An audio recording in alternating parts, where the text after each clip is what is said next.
లైలా అనే అమ్మాయి అడవికి దగ్గరలో ఉన్న చిన్న ఇంటిలో నివసించేది. ఆమెకు పక్షులతో పాటలు పాడటం, పూలను పెంచడం, కొండల దాటి ఉన్న సాహసాల గురించి కలలు కనడం చాలా ఇష్టం. ఒక ఉదయం వెలుగులు వెదజల్లే సీతాకోకచిలుక ఆమె కిటికీ వద్ద కనిపించింది. నన్ను అనుసరించు అని అది చెప్పింది.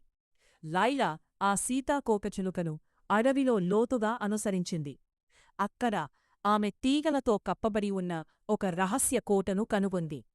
ఆ కోటలో ఎలియాస్ అనే ఒంటరి యువరాజు ఉండేవాడు. రాజ్యంలో ఎవరికీ కనిపించకుండా ఉండే శాపం అతనిపై ఉండేది. ఆ శాపాన్ని తొలగించగలిగేది దయతో నిండిన హృదయ. చెదిరిపోయింది. ఎలియాస్ ఆమె ముందుకు వచ్చాడు. దయగలవాడు, నవ్వుతూ, చివరికి స్వేచ్ఛ పొందినవాడు. రాజ్యం అంతా దీపాలతో, సంగీతంతో, నృత్యం చేసే నక్షత్రాలతో సంబరాలు జరుపుకుంది. లైలా మరియు ఎలియాస్ ప్రేమతో, కరుణతో పాలించారు. ఇకపై ఎవరూ కనిపించకుండా, ఒంటరిగా అనిపించుకోకుండా చూసుకున్నారు.